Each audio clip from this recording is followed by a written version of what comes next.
Welcome back to the Lanterne Rouge Cycling Podcast for our weekly show. February racing has kicked off. Loads of racing.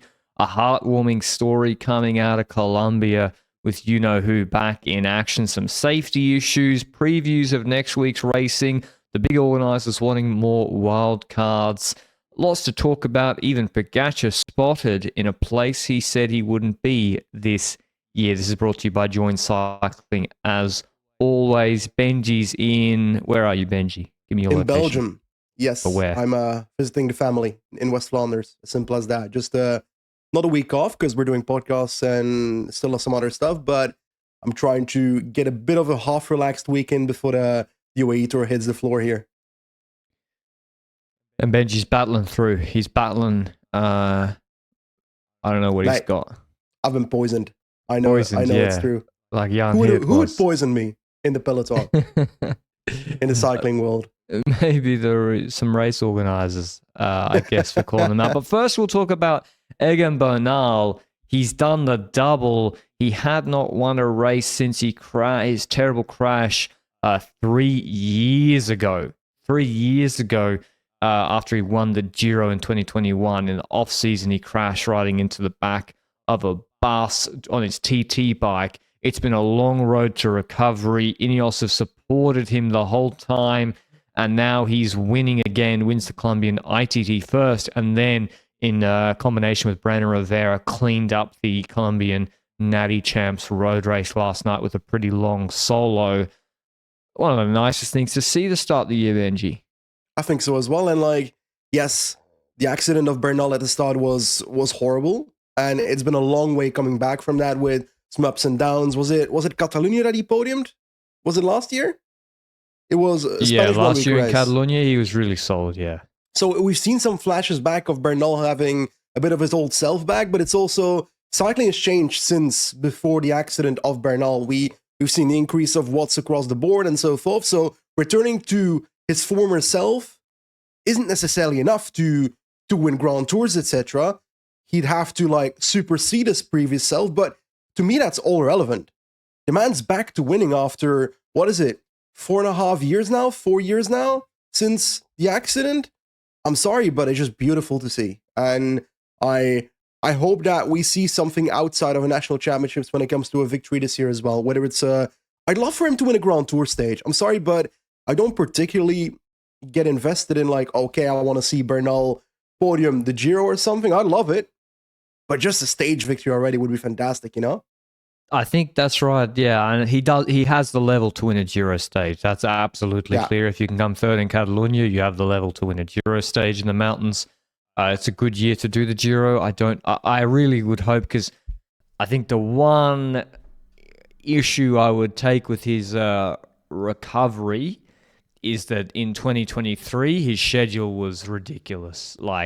He did Catalonia, País Vasco, Romandy, Dauphiné, Tour de France, Vuelta. That 80 race days, all at the highest of high levels. I'm not sure that was the best idea.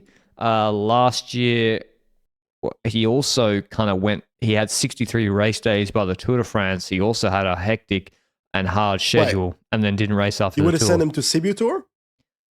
No, I would have done. I mean, yeah, he's just I don't know. It's very, very hard racing. Whereas I think, what you're saying is it'd be nice to get a win. My point is, I think he actually could have won earlier. Yeah, he could have won earlier, but he's just doing a monster schedule. And there's no races on his program per PCS. I'd love to see him at the Giro, really would. And I think it suits him the most. He's immune to the cold, and rainy weather. That's where he thrives, actually. He's apparently doing Strade Bianche as well in the run up to the rest of the season. And remember, didn't he podium?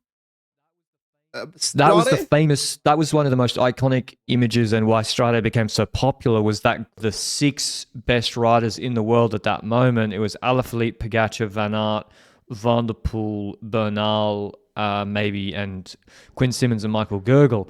And that was an iconic image of, wow, this race can bring all these riders together. That was in 21, I think, when Van der Poel launched on Pinzuto. But yeah, Bernal, love to see him do those, Jaén next Monday.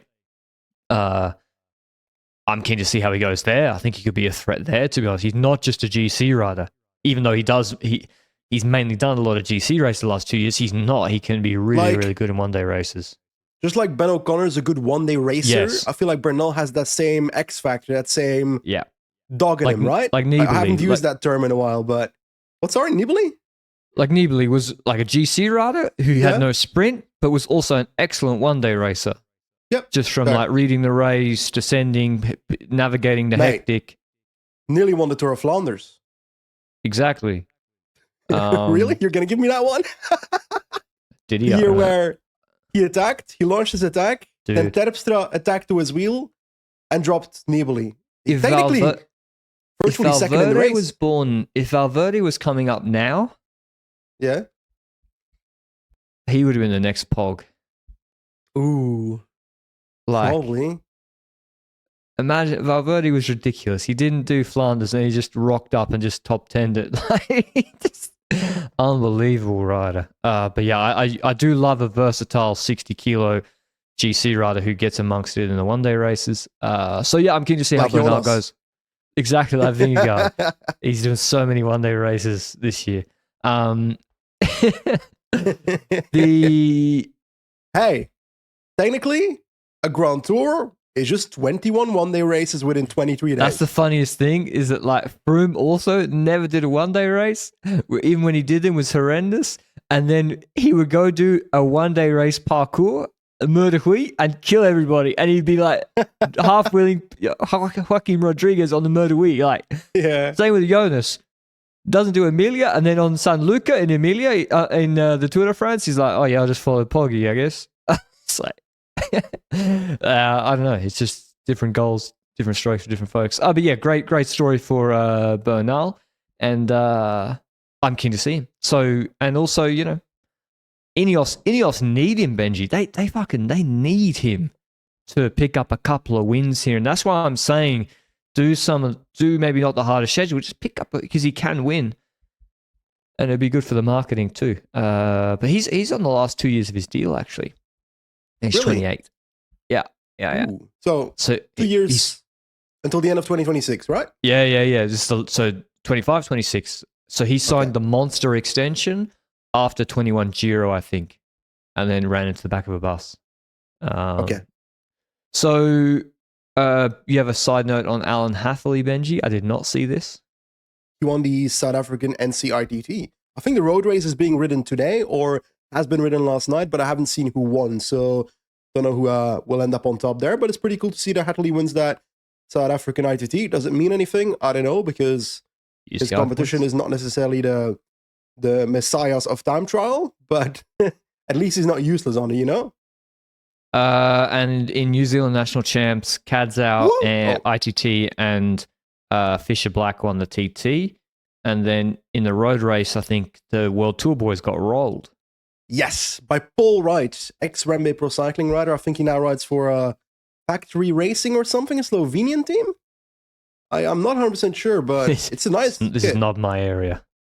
But it was cool to see the man beat up some World Tour boys. And in the women's race, it was also Kadzo, I'm pretty sure.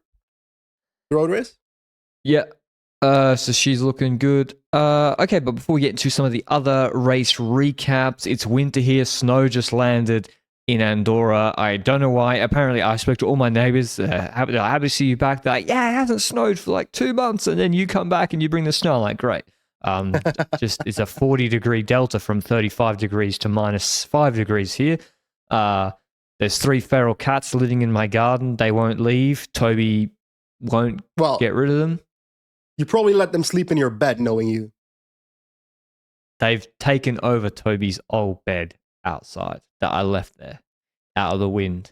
Poor Toby! No, it's crazy. Like, there was when it was snowing on Saturday, like the snow was coming sideways, sleep, and there's 3 of them, and there's like a snow cap on top of them.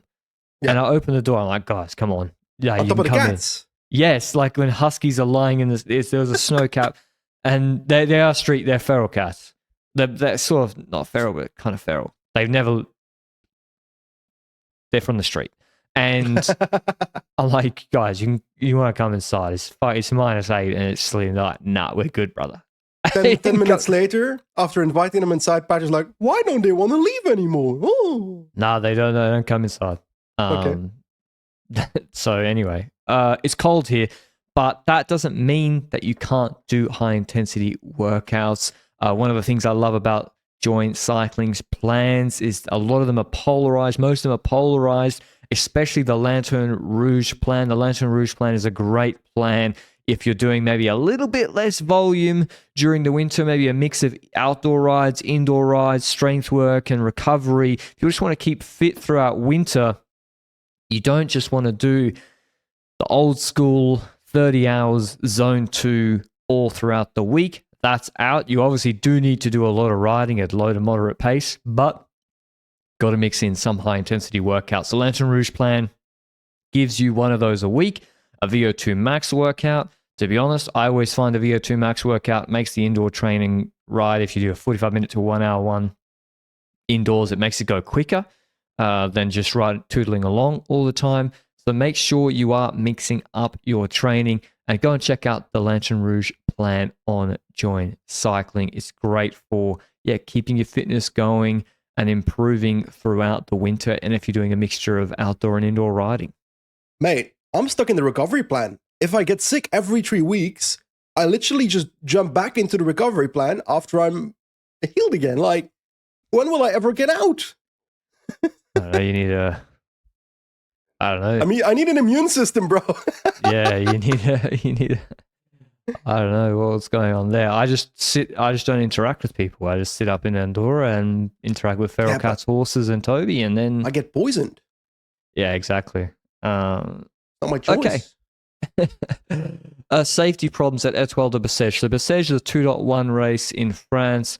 Has actually caught a pretty interesting parcours, like an uphill sprint to start, Bellegarde, which is quite nice.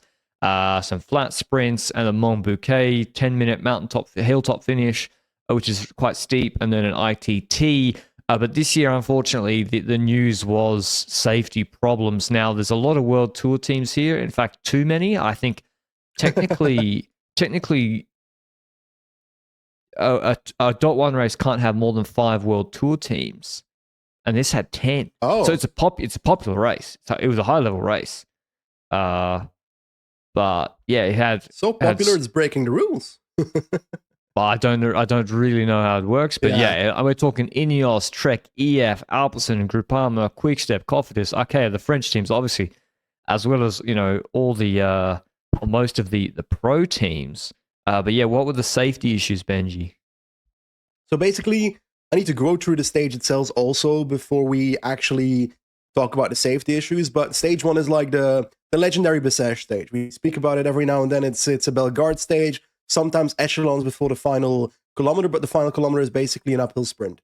An uphill sprint that is quite steep in places and is for the really versatile sprinters. And we've seen Mess Pedersen dominate that sprint a couple of years. Now, looking at this year, he apparently had gastrointestinal problems because he was uncompetitive, and Little Trek tweeted it out after the race after he didn't get a result on the climb.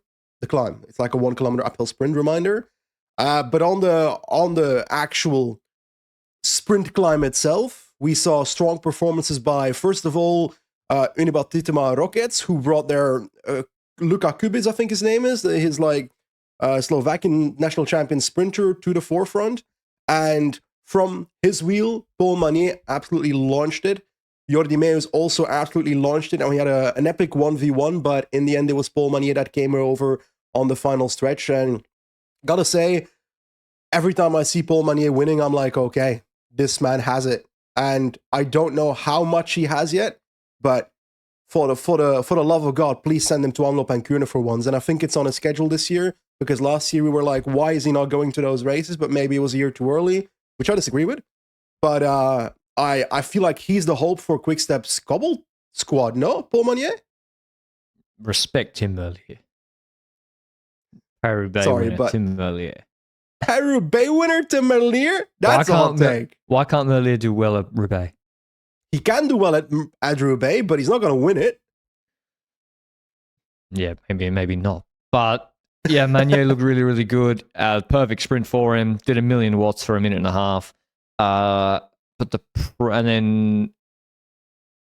we had like Tratnik here as well. Bora sent the hit squad. They sent the new riders. Yeah. They sent Tratnik, Lascano, Van Gils. They would have been hoping to win GC here. And this is what I mean. Like, this was a serious start list. That brings us to the first problem. Obviously, like you said, Rilbo Bora strung up with a lot of people in the top 10. I think Tratnik might have top 10. Van Gils was 4th or something. Mays was 2nd, if I recall correctly. Roughly 3 riders in the top 10 there. But in that first stage, there are already problems. Safety problems where multiple cars and trucks were driving on the route in the opposite direction of the riders. And usually in cycling races, you've got volunteers standing at crossroads and at intersections to try and prevent traffic from coming onto the cycling route. Sometimes you've got rare occurrences where maybe an old lady in a car doesn't know a cycling race is happening, gets off her driveway straight into the route. And that's something that races have sometimes been unable to prevent. Yeah, Lombardia Shackman. Yeah, exactly. Literally got hit by a car. Yeah, she pulled out, Range Rover, see ya. But it was an excessive amount of vehicles. And also, I'm sorry, but it's a giant truck as well. Like, it started becoming dangerous. And that's like the first indication of this problem. No indication that something's going to be happening in the next stage. Then stage 2 arrives. We have what happened on stage 2 when it comes to the race itself again? Because I swear there was just repeated incidents of vehicles entering the course. They couldn't secure the course. But Hills crashed when he was returning to the bunch because the bunch basically just like full panic braked because there was a vehicle coming. And then after stage 2, the organizers gave the teams assurances. They're like, this will not happen again. We will sort this out. There won't be any more vehicles on the course. And then there was on stage 3, and then the riders basically stopped the race, I think, half an hour into that stage. Yeah. And then we had what we've seen in the Giro, what we've seen overall, the riders, I would really recommend to read the story on Direct Velo from Nicolas Mabille. He wrote the story Bessèges, Story of an Hour Outside of Time, and he details sort of blow by blow, play by play, the story of this hour-long stoppage and how the riders couldn't get together. So they stopped. There's 3 CPA representatives, which was Dries de Bont, respected veteran on decathlon, Oya Lascano on Red Bull, who actually not a veteran, but actually very like articulate and intelligent guy. And who was the last one? Benjamin Thomas, so obviously French rider as well, also a veteran. And there was disagreement within those 3. So I think De Bont and Lascano wanted to stop. Lascano really wanted to stop. And Thomas was like, no, we should continue for the organizers. What can they do? And there was like, basically a lot of the teams stepped out. EF, Trek, they went to the bus. Credits to Trek. You know, Trek, they're paying these riders millions and millions of euros. They get hit by a car. Like, it's also a business decision at the end of the day. And they pull out. Lascano, apparently the majority of the riders voted to stop, but then the French teams didn't want to stop. And then Lascano was like arguing with riders, being like, where's the solidarity? The riders that lined up to start is like, what the fuck? Like, how do you expect anything to change or the UCI organizers take us seriously if we won't even stop or put action in our words into action? Like, the multiple ways of looking at it, I see it from the perspective of, if we take a look at the spot that the teams are in individually and their ambitions as well, there's so many different perspectives within the peloton when something like this happens. And that indicates that they're probably going to have different ideas on whether they should continue or not. For example, a World Tour team, let's be honest, if they say we're going to leave the race today, next year, the race is going to be begging at their doorstep for them to be at the race again anyway. So they've got lots of leverage with the organizers to give their opinion. Then I look at smaller teams. I'm sorry, but just imagining a team, Van Rijssel-Roubaix, a French smaller team, if next year, if this year they're like, oh, we're out of the race because of safety, based on the there were literally reports that the organizers were pressuring smaller teams. If that's the case, smaller teams don't have the leverage with these organizers that the World Tour teams have. They don't have the leverage, to be honest, about safety problems. And that's also a reason that those smaller teams might not be the ones stepping up and giving their vocal opinion about these safety problems, and therefore maybe bowing to the organizers more than a World Tour team. And then the third part is, and I refuse to believe that this is not the case, there's 100% teams at the start line here that prioritize UCI points over safety. Well, yeah, like Arkea and Volta, he's the favorite for the race. Yeah. They've just launched a new Bianchi TT bike. There's a TT bike. He's got to deliver. He's come second in this race before and won the TT before. They need points. They're a French team. They're not going to win many races this year. Like what? Whereas like Bora and Trek, yeah, like if Trek have tried to, I mean, Alex Kirsch said it best. He's like, Søren Varnskjold also said, he's like, I feel for the race. I know it's hard organizing the race, but at the end of the day, if the race is not safe, no matter, yeah, even if someone's doesn't mean to do something bad, or even if they want to do better, it's like if the race isn't safe or safely for the riders, they can't continue. And this is not a debate about it was a little bit too cold. The riders didn't want to race in the cold today. No. There's fucking trucks on the course. There's it's not a World Tour race, but there's 10 World Tour teams here, and that's also the problem. Big peloton, big money riders. It's not a small race anymore. In my opinion, if we take a look at, for example, initially you get the initial backlash, oh, why is this car on the road, this truck driver, what an idiot, stuff like that on social media. And so I don't think you can blame the drivers that easily. I think, yes, there's probably sometimes stupid people that are like, oh, I don't care about this volunteer trying to stop me, I'm just going to drive through. But in majority of occasions, it's someone that accidentally gets on course because they're unaware that the cycling race is happening, and it's the organizer's responsibility to prevent that from happening. So at the end of the day, for me, the responsibility in these occasions is 99% of the time with the organizers. And I understand that smaller organizers depend on volunteers for this to happen, and it's getting harder and harder to get those volunteers to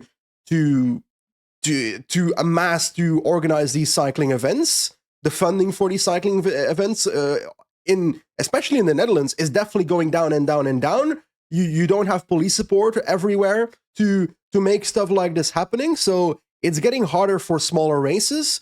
But the bottom line is as simple as this for me.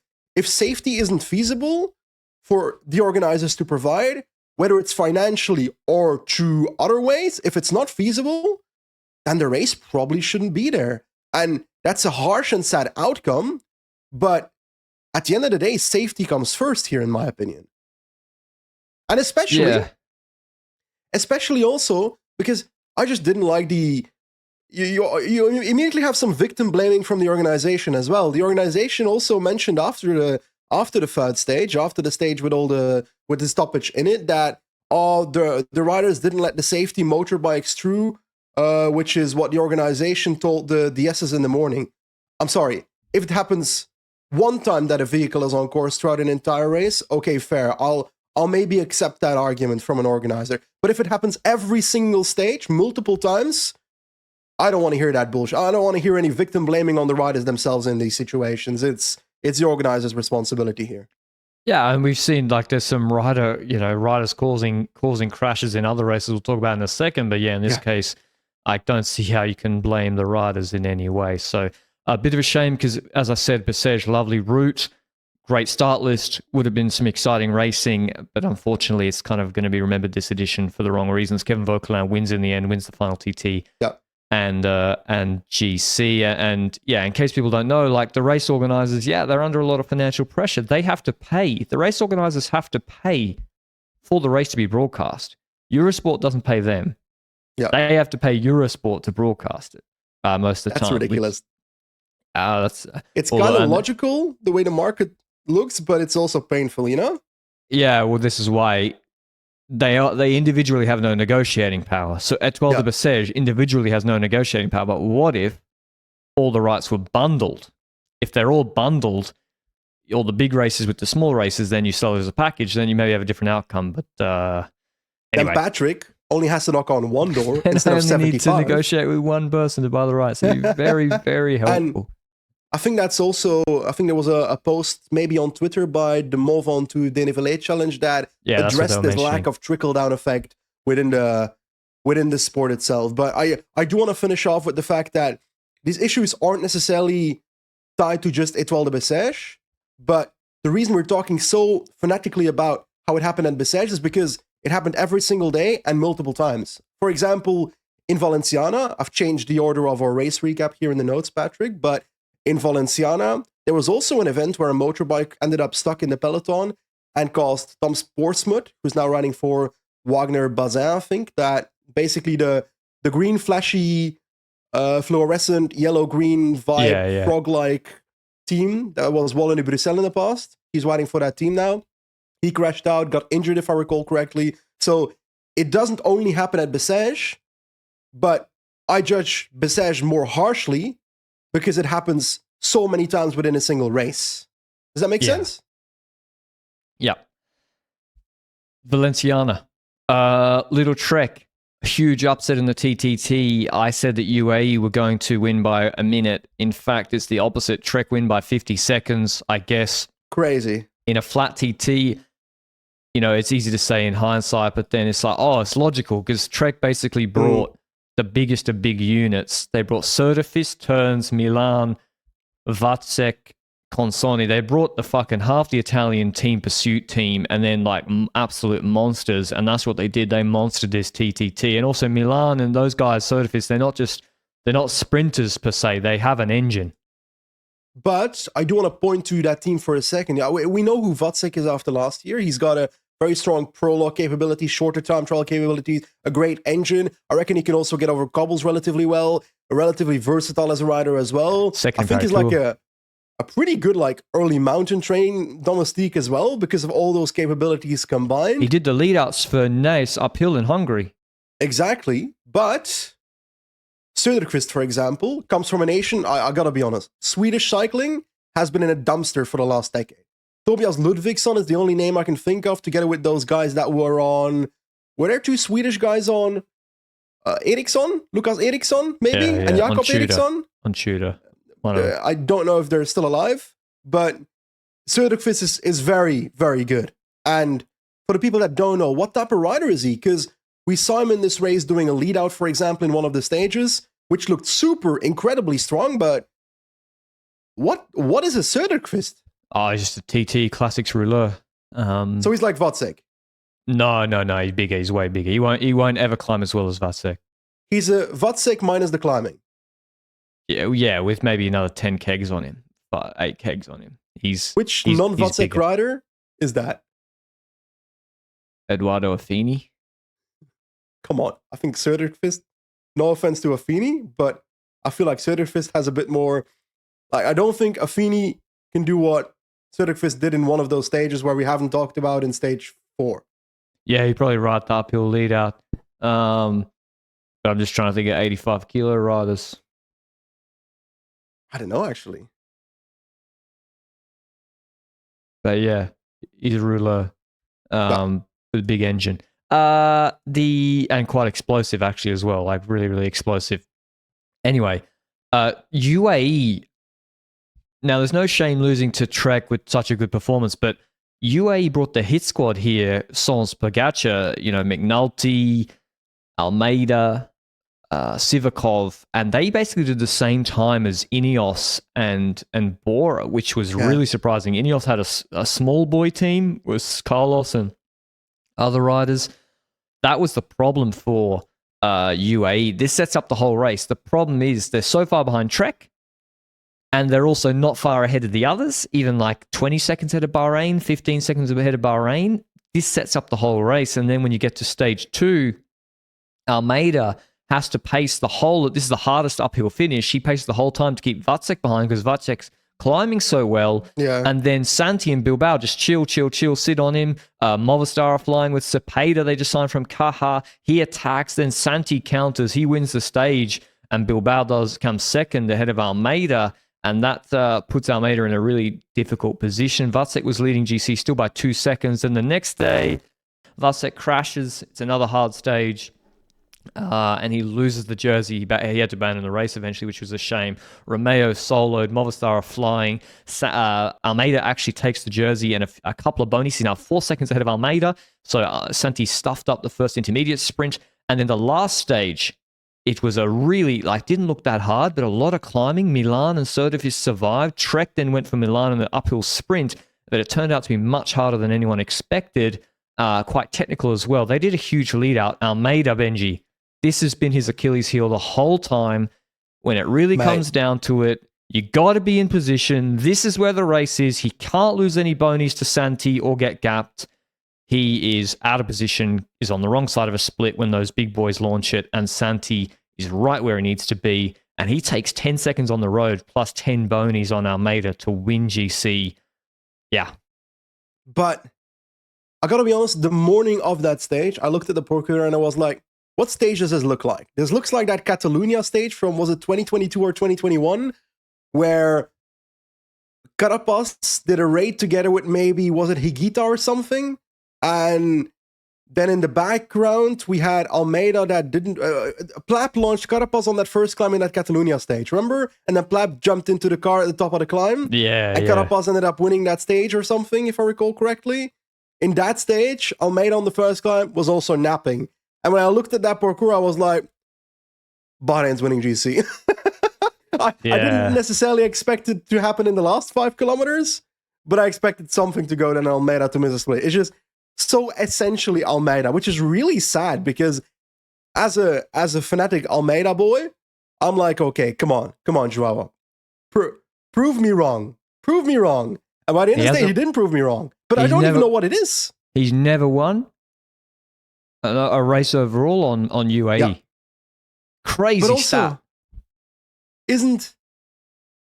What is the reasoning for the issues? Because he got pushed back in the last 5 rounds a couple of times. It's very lack of dog. I think there's lack of dog there, but it's also like he's partially Tim de Klerk where you can't go over certain watts or something. I can't tell because I think you might be right too because he said is a dangerous downhill and then quite technical. Okay, true, and that's not where he excels. But then beforehand on the uphill where Romeo gave the big don't argue to the mesh and got a yellow card for it, Almeida was sliding, and it's like uphill. It's like you have to be moving up here, dude. You have to, because if you're not P5 or better going into this downhill, you're gonna have problems. And so, I don't know what it is, Benji. I don't know what it is. But yeah, he loses GC. I think he was pretty disappointed, understandably. And it all comes down to that TT, really, because the TTT meant they were behind where they wanted to be. It meant he had to pace with Vacek, even with Santi in his wheel. It means Santi got to counter, take that time. The TTT, if they were supposed to go 20, 30 seconds better, not Trek, but halve the gap to Trek, Almeida wins GC easily. So it's all about the TTT to me. But when it comes to Joao Almeida, over the last 5 years, I may or may not have had a couple of years where I was like, this guy's going to podium that Giro or he's going to win that Giro, whatever. In hindsight, considering he has won 0 he did podium GCs. Yeah, well, yes, but he hasn't won a stage race at all in the last whatever years. And I look at the rider of Almeida, I'm like, okay, well, what is his biggest strength? And we often see him on the longer steady gradient climbs, he's able to come back towards the end, stuff like that. That kind of up, we know that's a strength of him and so forth. But that's so limited that happens so limited, those kind of stages. So he gets impacted negatively on the other stages. And then I'm like, is it consistency throughout 3 weeks, which allows him to be better than the people that destroy him in 1 week races? Oh, there's just generally harder climbs in the Grand Tours that's where he excels. The 20-minute long, 20-plus minute climbs. We didn't have that in Valencia. 10 minutes he's been good, but it's more that, you saw in Tour de Suisse. Like if Yates wasn't there, he would have won GC with the longer climbs every day. He's just better at the longer climbs where he can do his tempo. Or does he suck when he gets too close to the sun in terms of leadership? I think because when he's co-leader, I think there's also something there. I think there's also something there about the pressure because, the way Santi played him on stage 2, Yeah, and then stage 4, there is something there, I think, as well. But anyway, Do people still underrate Santi Buitrago? Yeah, when you look at the Palmares, that lad is slowly building. Like That Santi, lad. The Irishman came out. Santi is really, really good. So yeah, he gets the most out of his abilities, I would say. Milan won the final sprint. It was I thought everyone was saying, the TTT will destroy the race. I mean, this was a fantastic edition of Valencia. Yeah. Really, every stage was good except for maybe the final sprint stage. But okay, moving on to UAE, Benji. Yes, the UAE Tour Women was dominated by, I'd say, 2 aspects. First of all, you obviously have the sprint stages, and when it comes to the sprint stages, the start line included the likes of Charlotte Kool, who won multiple stages at the Tour de France Femme last year, but at the end of the day, we still see Lorena Wiebes as the woman to beat when it comes to the sprints. I was intrigued, are we going to see something from youngster sprinter on UAE Team ADQ? Sophie van Rooyen didn't really seem like she had it in the final sprint here at this race, but some other young riders on teams like, for example, Nienke Veenhoven on his Malisa bike. Great solid fast sprint, got a podium, I think, on stage 1. But Lorena Wiebes destroys people in the sprint stage 1.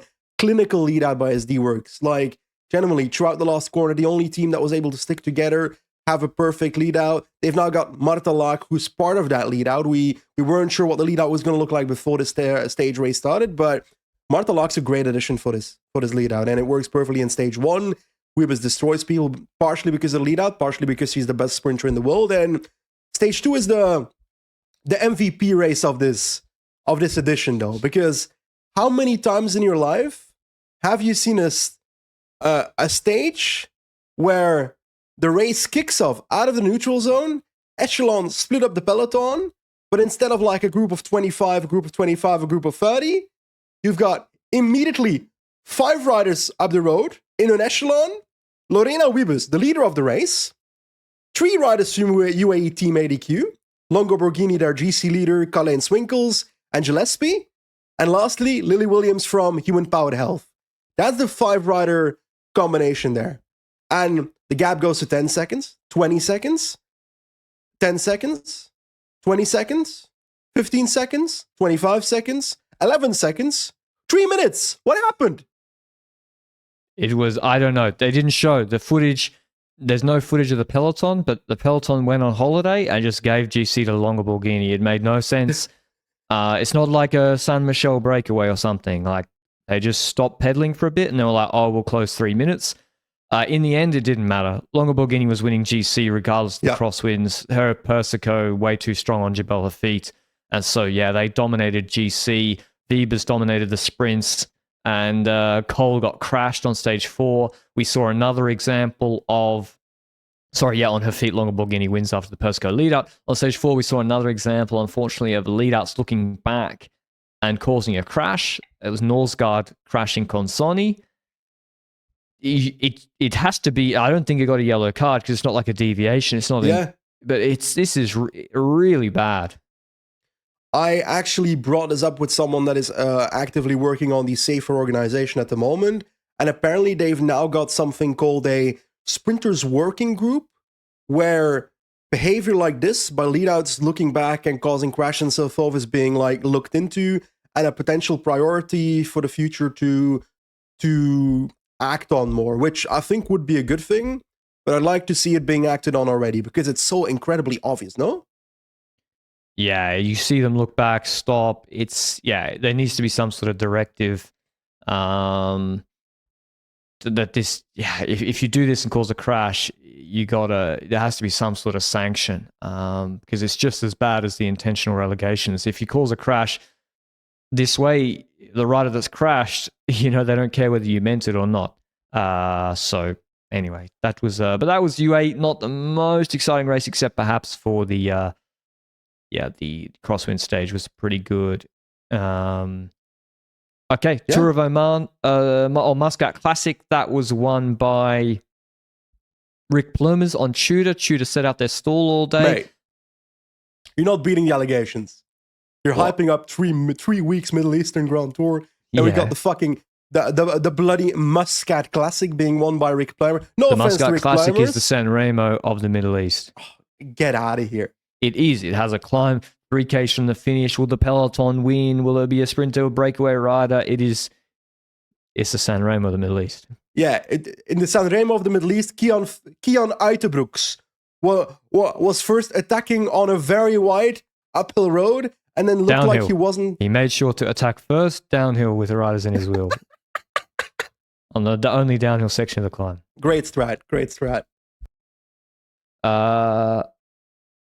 And then, yeah, Plumbers won. So credits to Tudor. They're looking really good at the start of this year. They got a few wins on the board, actually. They got Stork, Hirschi, and now Plumbers. Yep. Coy wins the first sprint, which he was the heavy favourite for. Yesterday's stage was actually incredibly exciting. Vavaka bridged across to the breakaway 5 minutes with Asparen and Quickstep. Yeah, they had the whole plan to go for it that way. And he holds off by 2 seconds to take his first pro victory, doing it the hard way on the Yiddy Hills finish. But my question about that stage, I have seen limited amount of that stage, so I'll need you here to fill me in. I saw that with like 25 to 30 kilometers to go, the gap was 5 minutes. Who took it upon themselves to close down those 5 minutes in a limited amount of time, or was that time gap wrong? You mean to Vavaka? Yes. Jayco paced, they went all out on Jabal Road. So Jabal Road was like, I think a lot of riders would have set their like 10-minute records. They went crazy there. For so who? They were going for De Preto and Engelhart, both in the sprint. Okay, fair. Fair enough. Yeah. I would have probably paced it in a different way, but because they paced so hard, they dropped all the domestiques. Yeah. And then they just had to wait. And then you end up losing by 2 seconds. You may as well have not dropped Langen and Behrens, because then Behrens gets dropped, so Visma are like, not pacing. He's not going to make it. UAE, I actually don't know why UAE paced, because they don't have Ulisi on the team anymore. But Langen was pacing, Astana were pacing for Ulisi, Arkea for Capio, or Biermans, maybe Tudor some for Plumbers again. And then FDJ took it up as well for Tom Donenworth, but he got crashed. The most dangerous sprints in the world are the sprints with just climbers, with no lead outs. Basque Country, carnage. When it's like a really hard hilly stage and you have no sprinters or lead outs, and then this sprint was just climbers, they're all over the place, they're chopping each other. It was a mess. There was 3 separate crashes, like carnage. And there were some relegations, I think, for De Preto and for Guerrero, who got crashed himself. So basically the situation in that specific crash with Guerrero and De Preto was Guerrero's on the left side of the road. We're looking from the helicopter view. The finish is on top, and we see the riders going up on the screen. That's how we're looking at the screen. On the left side of the road, we see Guerrero. On the right side of the road, we see De Preto. There's sprinters in front of them, but there's a gap in the middle they can potentially go through. So they both want to go for that gap in the middle. Guerrero swerves massively to the right. You've made a video on this, so I'm just re-explaining your video, so sorry about that. De Preto, on the other side of the road, swerves inwards as well towards the middle, and they would just clash into each other, and they end up crashing each other. Now, I look at the situation, and I think, okay, we see the penalties, and the penalties are De Preto gets relegated, but gets no yellow cards. Meanwhile, Guerrero gets a yellow card. For me, it's either both gets the yellow card or no one gets the yellow card. I don't get it either. Same thing with Pitti, right? Why didn't Pitti get a yellow? It makes absolutely no... What is the point in yellow cards in cycling if they're not applied consistently? And in this specific scenario, can I be really honest? Yes, the deviation from both riders was bad, but I think there's also an argument to be made, hot take, that if they both move inwards at the same time to a spot that does not include a rider, and they ride into each other, not expecting each other to be there, at what point does that become a race incident and not a dangerous deviation? Yeah, because when I actually think Guerrero didn't do too much wrong. He was moving into space that existed. The 2 Jayco boys were all over the place in this sprint. And De Preto, he just swings and he's not even shooting for the gap. He was kind of cooked. So It was a mess. Loads of Vermarka crashed. Loads of riders crashed. And we just watched as we were recording. We had the first Eastern Mountain uphill finish, and David Gaudu, they sent him to the right race. The man with 42 centimeter bars and a lot of watts. Eastern Mountain, he just cooked Adam Yates. He cooked everybody, took it from the front, attacked early, and David Gaudu is looking good in this race. I think he'll win the overall now. He wins the stage, and so Yates has to drop him on Green Mountain, which maybe he'll do, but now Gaudu just looks straight up stronger than him on Eastern Mountain, although it is a shorter, punchier effort. Green Mountain's 20 minutes. Damien Howson, third, so he's going to rack up some points for Q365, then VPP, Brenner, Uterbrooks, and Harper. Like, I was hoping for a little more of Kian Uiterbrooks maybe on this climb, because, but then again, it's also not necessarily a climb where I'd shout Kian Uiterbrooks. If I look at this specific climb, like I want longer climbs when it comes to Kian, and that's why the consistency across 3 weeks in Grand Tours is where I look at for that guy. That's how he was in the top 5 position at the Giro last year before he got ill. Howson, I don't know how he does it. Look at how he rode this climb versus Kian. How am I supposed to know? Didn't it just happen? Yeah, I watched the whole thing. While we were doing the podcast? Yeah. But nobody told me it was happening. It's not even on the normal Oman Sport TV stream. It's on some random Oman second sports channel on YouTube. I'm not used to the time zones yet, mate. Yeah, we finished at 11:45. But yeah, Howson's riding to maximize it. Kian he overextended. So you just look at the differences in how they ride. But I can't believe you watched the entire finish while podcasting. Yeah. What do you want from me? That's why you looked sad at a certain point. Kian was dropping. No. I thought it's because Yates lost. I thought Yates. I was like, Yates come back, but Gaudu was too good. And also, I want a VPP to win because VPP, if he wins this, he gets to go. He gets the free pack of Siegs for a week. Jesus Christ! He's the perfect rider for this. He's the most explosive tiny rider ever. He killed everyone in the sprint yesterday. Like, he's so explosive. He celebrated, but he did it after the line, so the UCI can't apply their UCI rule to it. By the way, I gotta say, no, everyone misinterpreted that. You have to endanger someone. It's not just celebrating. You have to endanger someone in the bunch as well. It's 2-step test. Yeah, I honestly... That's not how they'll apply it. That's what the rules say. You have to celebrate and in the bunch, and you're endangering somebody. If you celebrate to the side before the line, it is allowed according to the rules. You're not endangering anyone. There is not a blanket prohibition that you've got to keep 2 hands on the bars all race. And I also feel like it's become a bit of a... I don't know what word exists for this kind of behavior, but for example, when the Bessèges stuff was happening, people were like, there were literally active riders and ex-riders that were talking, the UCI always with these yellow cards and so forth, and these rider celebration rules. I'm sorry, but yellow cards rule is a good rule. The celebration rule, I might not agree with the celebration part of that rule, but the rest of the rule is actually a good rule. It will prevent crashes in sprints. So it's like, you also it's good need that to the look riders at know the riders all think it's just blanket prohibited. That's probably good, but they just don't do it. Yeah, true. But yeah, the other rule, I mean, I think it will change behavior. To move into the news, Pogacar apparently was spotted at True Darenberg, but also, it's just near Paris-Roubaix. Maybe he's just doing a recon. Maybe he'll do Roubaix, maybe he won't.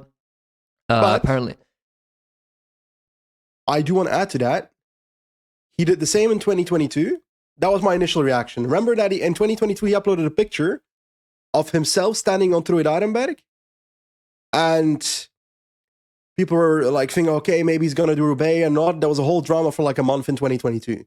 But in that same year, that was part of the Tour de France or something. There was a cobble stage around Arenberg. This year, there's no cobble stage around Arenberg. So that gives a little bit more, fuel to the rumors that he could do Roubaix, if that makes sense. Yeah, I think he likes the sort of teasing it. So anyway, I don't think he'll do Roubaix. Apparently, he'll announce the rest of his calendar at UAE Tour, and I dare say he's going to do apparently Soler says he's doing the Vuelta, but again, I to do two of Vuelta Worlds in Rwanda will be very, very difficult to be in good shape for all three. Nothing's impossible, but it's very hard to combine. So, yeah, I still remains to be seen. I mean, he says apparently he'll wait after the Classics to see if he wants to do the Giro or the Vuelta. The real question is, if he doesn't do the Vuelta and does the Giro, is he half-docking Vingegaard at the Vuelta? Yeah. But I don't know, I would understand it because it's so tough to combine Worlds and Vuelta this year and the Tour. I can understand it. It's better for the sport if he goes to the bloody Vuelta. Yeah, of course. It would be great to see him at the Vuelta. But yeah, I think that's not a closed book. I think that's still subject to change. ASO and RCS want one additional wild card apparently. Is this the Pidcock effect that they want to invite? They want to invite Tudor with Hirschi and Alaphilippe. They want to invite Pidcock, Q365, and then they still got to invite their domestic teams to keep them happy and their obligations to them. So that remains to be seen. The problem is you add another team that increases the peloton by another 8 riders. Is the solution 7 riders per team in the Grand Tours? Yes. I actually think that would be a good thing. It used to be 9, right, in the Sky Days? Yeah. It's been reduced to 8. I think it should still be reduced to... I think 7 is a good number. 7, yeah. The reason that I want it to be reduced is not necessarily because of like the wildcard reason.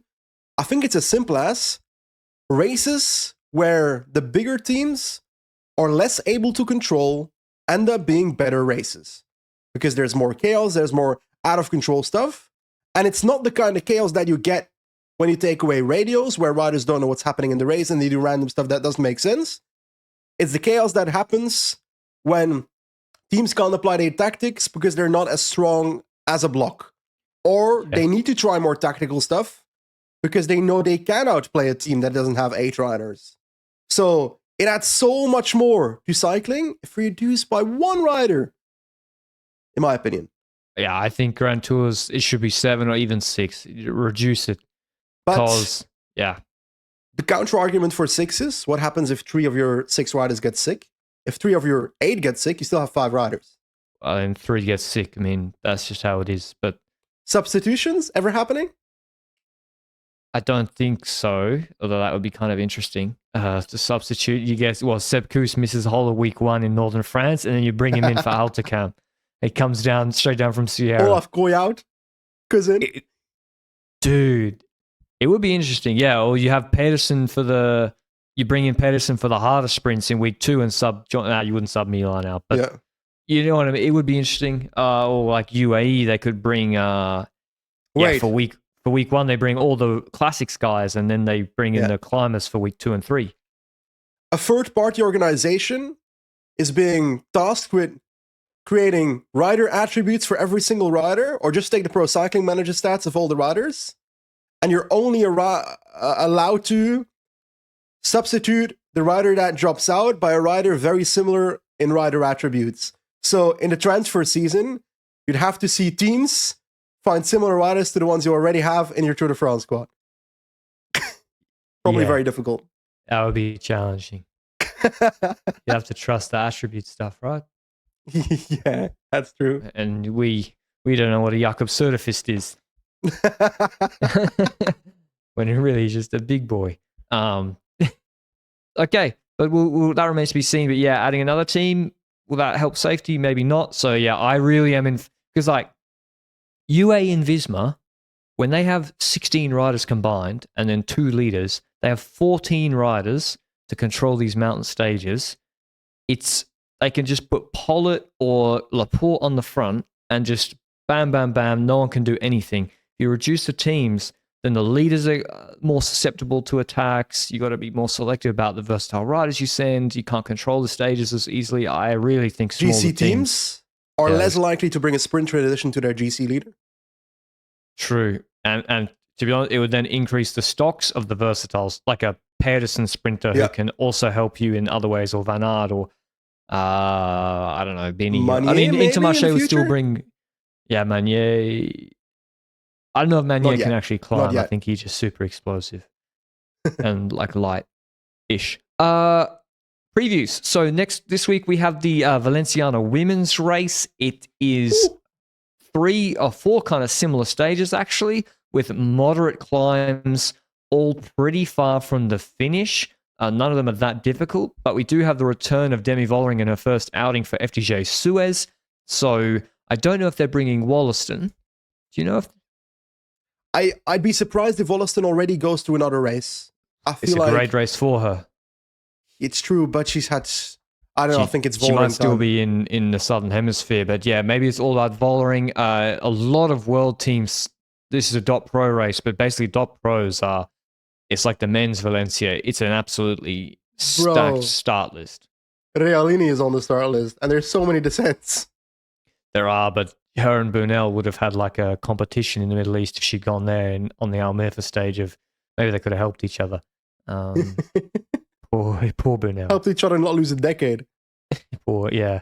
I don't think UAE would have been good for her in the end. So yeah, but you're right. It's not a great. That's the problem with the women's calendar, Benji. Is Yeah. like there's just not that many stage races until the Vuelta. It's that are hard. Yeah. Van der Breggen's also apparently she at hit this race. too. Well, this It's not confirmed, but this is what we'll be watching this week. Then this will be good to watch. Cavalli apparently is racing. There's really, but yeah, the start lists are Vos? very provisional. No. She's on the temporary start list, but could be wrong. So it's I'm really looking forward to it, but actually it could just be reduced group sprints.